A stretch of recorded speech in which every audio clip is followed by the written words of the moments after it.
73 साल बाद राहु का अपने नक्षत्र शतभिषा दुनिया बचेगी या बदलेगी। इन 3 राशियों पर बड़ा संकट होकर रहेगी ये 5 बड़ी घटनाएं। जी हाँ दोस्तों, राहु कोई साधारण ग्रह नहीं है, ये विज्ञान का स्वामी है, रहस्यों का राजा है। टेक्नोलॉजी, खोज, आविष्कार सब का जन्म यहीं से होता है। और जब यही राहु अपने ही घर शतभिषा में आते हैं तो दुनिया की कहानी एकदम बदल जाती है।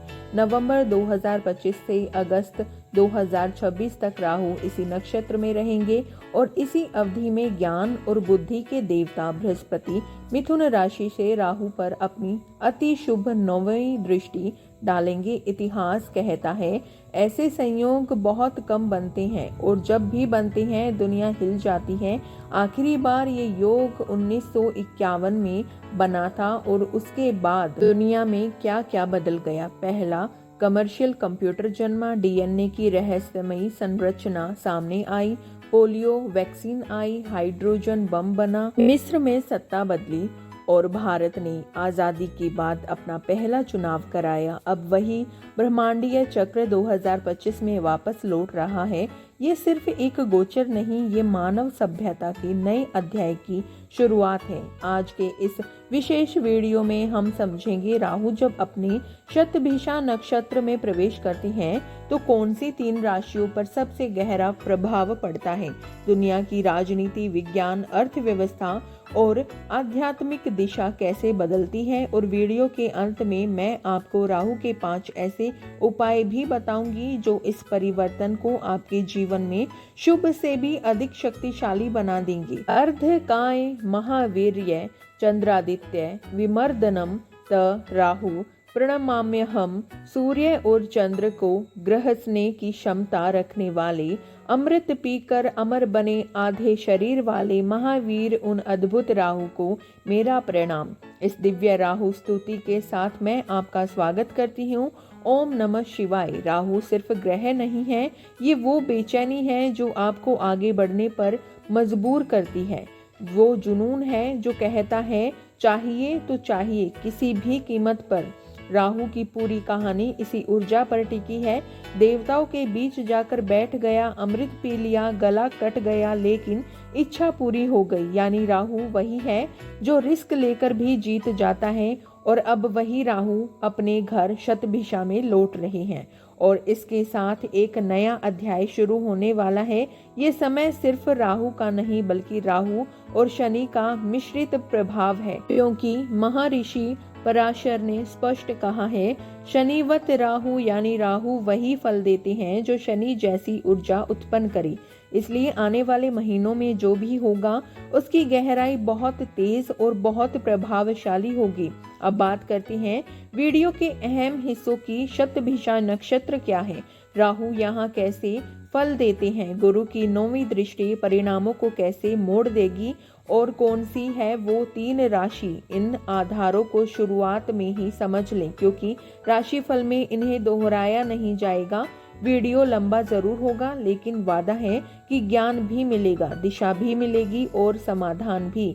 तो दोस्तों, वीडियो शुरू करने से पहले कमेंट बॉक्स में दिल से लिखें हर हर महादेव, जय शनिदेव। दोस्तों, वीडियो को एक लाइक देकर हाइप कर दें और अगर चैनल पर नए हैं तो सब्सक्राइब जरूर कीजिए। सबसे पहले बात करते हैं समय की। राहु कब अपनी नक्षत्र यात्रा शुरू करेंगे। 23 नवंबर 2025 को राहु शतभिषा में प्रवेश करेंगे और 2 अगस्त 2026 तक यही रहेंगे। इस दौरान गुरु 5 दिसंबर से 1 जून तक राहु पर अपनी 9वीं दृष्टि डालेंगे। यानी कुछ समय राहु अकेले फल देंगे और बाकी समय गुरु का प्रभाव उनकी दिशा बदल देगा। आगे के प्रभाव समझते समय ये टाइमलाइन अपने आप क्रिस्टल क्लियर हो जाएंगी, कब कौन सी घटना जीवन में आकर ले सकती है। अब सबसे मूल सवाल, शतभिषा नक्षत्र क्या है। शत और भेषज यानी 100 उपचार 100 समाधान। एक ऐसा नक्षत्र जो कहता है कोई भी समस्या असंभव नहीं होती। राहु की ऊर्जा यहाँ चरम पर पहुँचती है क्योंकि राहु वही फलते फूलते हैं जहाँ मुश्किलें हो, उलझने हो और परिस्थितियाँ चुनौतीपूर्ण हो। शतभिषा वही जगह है जहाँ अंधकार के बीच से भी एक रास्ता निकल आता है। शतभिषा 27 नक्षत्रों में 24वां नक्षत्र है और सबसे दिलचस्प बात कुंभ राशि का यह स्वामी राहु खुद है, यानी राशि भी अपनी, नक्षत्र भी अपना और भाव भी ऐसा जो राहु को सबसे ज्यादा प्रिय है। काल पुरुष कुंडली का 11वां भाव आय, लाभ, इच्छाओं की पूर्ति और अचानक मिलने वाले अवसरों का केंद्र। राहु को माया पसंद है, नयापन पसंद है, चमत्कार पसंद है। इसलिए महर्षि पराशर भी कहते हैं राहु 11वें भाव में अत्यंत शक्तिशाली रहते हैं। अब जरा सोचिए, राहु अपनी ही राशि में, अपने ही नक्षत्र में और अपने पसंदीदा भाव में बैठे तो क्या होगा? उत्तर साफ है, राहु यहाँ अपना असली प्रचंड और परिवर्तनकारी रूप दिखाएंगे। लेकिन इस भाव का एक रहस्य है, यह भी राहु की तरह द्विषभावी ऊर्जा रखता है। इसका प्रतीक चिन्ह है एक खाली वृत्त, एक ऐसा शून्य जो दो अर्थ देता है, या तो पूर्ण खालीपन या उच्च स्तर। आध्यात्मिक ऊर्जा का उदय कुंभ का प्रतीक भी दिखेगा। घड़े से खजाना भी निकल सकता है और विषैले सांप भी, कोई नहीं जानता भीतर क्या है। यही कुंभ की माइक प्रकृति है। शतभिषा एक गति प्रधान नक्षत्र है, इसलिए अंतरराष्ट्रीय यात्राएं, आयात निर्यात, सूचना का निरंतर प्रवाह, ग्लोबल नेटवर्किंग सब इसी नक्षत्र से जुड़ती हैं। और क्योंकि राहु सूचना को लाइट स्पीड से पकड़ लेता है, इस समय मीडिया, कम्युनिकेशन, टेक्नोलॉजी और इनोवेशन से जुड़े लोगों को असाधारण अवसर मिलना तय है। राहु की माया हमें नए आविष्कारों से बांध कर रखती है और इसी वजह से इस गोचर में दुनिया को कई बड़े ब्रेक थ्रू देखने को मिलेंगे। मानव जीवन को आसान बनाने वाले आविष्कार इसी नक्षत्र की देन माने जाते हैं। अब इस नक्षत्र के अधिपति देवता आते हैं वरुण, और वरुण और राहु में एक रोचक समानता है। वरुण पहले असुर थे, लेकिन तपस्या और दिव्य योग्यता के कारण इंद्र ने उन्हें देव पद पर आसीन किया। राहु भी असुर थे, लेकिन अमृत पीने की चतुराई से उन्हें देवता जैसा शक्तिशाली ग्रह पद प्राप्त हुआ। शनि ने भी कठोर तप से ग्रहत्व पाया। इसलिए इस नक्षत्र की तीन शक्तियां, राहु, शनि और वरुण, तीनों उस क्षमता के प्रतीक हैं जो असंभव को संभव बना देते हैं। और इसलिए इस नक्षत्र में होने वाला परिवर्तन कभी छोटा नहीं होता, हमेशा निर्णायक और क्रांतिकारी। अब आता है सबसे महत्वपूर्ण पहलू, गुरु की 9वीं दृष्टि 5 दिसंबर 2025 से 1 जून 2026 तक गुरु मिथुन से राहु को अपनी शुभ तुलनकारी दृष्टि देंगे। गुरु और राहु दोनों विस्तार देते हैं, लेकिन दोनों की दिशा अलग। राहु का विस्तार कंट्रोल्ड है और गुरु का विस्तार डिसिप्लिन्ड है। राहु की ऊर्जा हवा में छिड़के तेज इत्र जैसी तुरंत फैलती है, तीखी होती है और जल्दी खत्म भी हो जाती है। गुरु की ऊर्जा फूल की तरह महकती है, जैसी धीमी, स्थिर और देर तक टिकने वाली। इस अवधि में गुरु राहु की बेचैन ऊर्जा को संतुलन, दिशा और सकारात्मक मोड़ देंगे। और क्योंकि मिथुन कम्युनिकेशन, ट्रैवल, नेटवर्क और बुद्धि का घर है, इस दौरान दुनिया में ग्लोबल कनेक्टिविटी और मेडिकल टेक्नोलॉजी में जबरदस्त उछाल देखने को मिलेगा। अर्थव्यवस्था भी एक नए चक्र में प्रवेश करेगी, क्योंकि आने वाले वर्षों में गुरु तेजी से राशि परिवर्तन करेंगे और यह वैश्विक बदलावों की रीढ़ बन जाएगा। राहु की ऊर्जा एक तरह की केओस थ्योरी जैसी होती है, अव्यवस्था से नया सिस्टम जन्म लेता है। वो पहले उथल पुथल करवाती हैं, फिर व्यवस्था स्थापित करते हैं। आगे हम देखेंगे कौन सी चुनौतियां आएंगी, कौन से उपाय असरदार रहेंगे और वह सबसे बड़ा प्रश्न, कौन सी समस्याएं सामने आ सकती हैं। अब आते हैं सबसे मूल नियम पर। ग्रह जिस राशि में बैठता है, उस राशि का स्वामी ही उसके फल की दिशा तय करता है। राहु इस समय कुंभ में और कुंभ के स्वामी शनि, यानी राहु का व्यवहार आंशिक रूप से शनि जैसा होगा। और शनि कहाँ है? मीन राशि में। मीन प्रलय, अंत, आरंभ और बड़े परिवर्तन का द्वार। तो राहु और शनि जैसे दो गहरे ग्रह ऐसी ऊर्जा में एक साथ काम करती हैं तो परिवर्तन शांति से नहीं होता।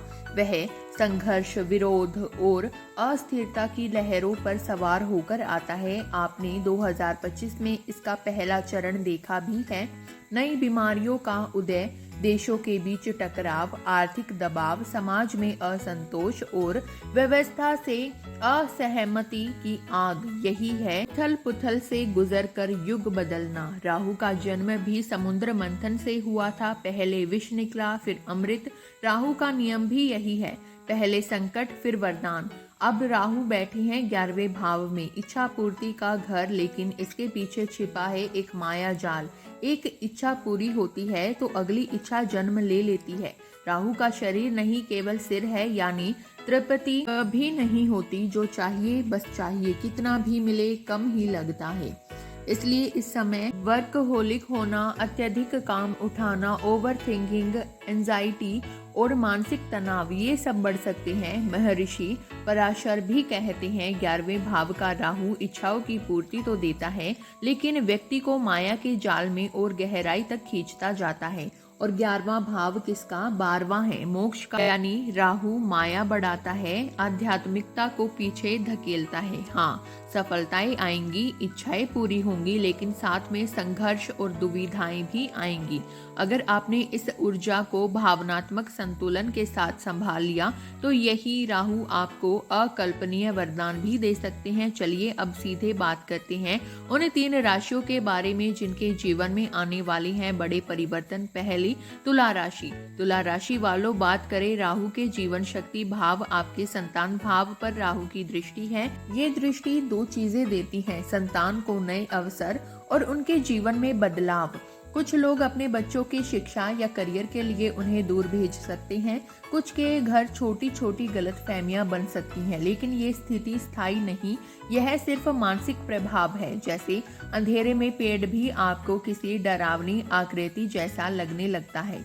अब आते हैं एक गहरे रहस्य पर। राहु और शनि का मन पर प्रभाव। आपके पंचम भाव से शनि की ऊर्जा राहु को प्रभावित कर रही है। राहु जहां बैठा होता है वहां विचार कई गुना बढ़ा जाता है, यानी नॉलेज भी बढ़ेगी, एजुकेशन भी बढ़ेगी, सीखने की क्षमता चरम पर जाएगी। और शेयर मार्केट, पंचम भाव राहु, जोखिम और लाभ, शनि मेहनत, रणनीति। अगर सही सोच, सही समय और सही जानकारी से काम किया तो अचानक बड़ा पैसा भी आ सकता है, लेकिन डर भी आएगा, मन में असुरक्षा भी उठेगी। ये सही कर रहा हूँ या गलत, कहीं पैसा फंस न जाए। ये सब राहु का मानसिक खेल है, वास्तविकता से इसका कोई लेना देना नहीं। अब असली बिंदु, शनि की दृष्टि सीधे आपकी इनकम पर और राहु स्वयं 11वें भाव का कारक, इन दोनों का प्रकाश जब एक जगह पड़े तो वह धन को कई गुना बढ़ा देता है। यह समय आपको 2 चीजें देगा, कमाई के नए दरवाजे और कर्म करने के नए मौके, क्योंकि शनि बिना कर्म के कुछ नहीं देते और राहु बिना प्रयास के अचानक लाभ नहीं देते। जितना प्रयास करेंगे उतना पैसा, उतनी पहचान, उतने अवसर मिलेंगे। यहाँ एक और खास बात, राहु आपके पैतृक संपत्ति और दादा से संबंधित भाव को भी सक्रिय करते हैं। कई लोगों को इस दौरान ऐसी प्रॉपर्टी, भूमि या किसी पुराने रुके हुए मामले से लाभ मिल सकता है, लेकिन पेट संबंधी दिक्कतें, खान पान का गड़बड़ होना, गैस्ट्रिक ट्रबल, ये भी इस गोचर का हिस्सा है। इसलिए स्वास्थ्य को लेकर सावधान रहना बेहद जरूरी है। और अंत में सबसे बड़ा संकेत तुला राशि का यह है, राहु गोचर आपके कर्म, आपके प्रयास और आपके आत्मविश्वास के ऊपर आपके जीवन की नई कहानी लिखने वाला है। आप जितना सीखेंगे, जितना प्रयोग करेंगे, जितना मेहनत करेंगे, राहु उतना ही देंगे। ये वही समय है जब आप चाहें तो अपनी कमाई का ग्राफ रुपए 1 से 1000 रुपए तक ले जा सकते हैं और वहां से करोड़ों तक ले जा सकते हैं। सीमा केवल आपकी सोच तय करेगी और राहु आपकी सोच को कई गुना बढ़ाने वाला है। और अंत में उपाय भी जरूर देखें। नंबर 2, मेष राशि। मेष राशि वालों, राहु जब अपने ही नक्षत्र शतभिषा में प्रवेश करते हैं और वो भी आपकी कुंडली के 11वें भाव से, तो ये घटना सिर्फ एक साधारण गोचर नहीं होती। ये जीवन में एक नई रफ्तार, एक नई कमाई और एक नई दिशा का आरंभ होती है। आपकी इनकम पहले से ही बढ़िया चल रही है, लेकिन अब राहु उसमें ऐसी तेजी लाने वाले हैं जिसकी उम्मीद तक आपने नहीं की थी। खासतौर पर वे लोग जो थर्ड पार्टी काम, कंसल्टेशन, एडवाइजरी, फैसिलिटेशन या सॉल्यूशन देने वाले क्षेत्र में हैं, उनके लिए यह समय सोने पर सुहागा साबित होने वाला है। और वजह भी साफ है, देवगुरु बृहस्पति इस समय आपको अनदेखा नहीं कर रहे। आपके चौथे घर कर्क राशि से उच्च का गोचर और वहां से बृहस्पति की नवमी दृष्टि राहु तक पहुंचना यह संयोजन बहुत दुर्लभ होता है। राहु जब खतरनाक होता है तब वह अकेला बैठा हो, पर जब उस पर बृहस्पति की शुभ दृष्टि हो तो वह वही काम करता है जो आप उससे चाहते हैं।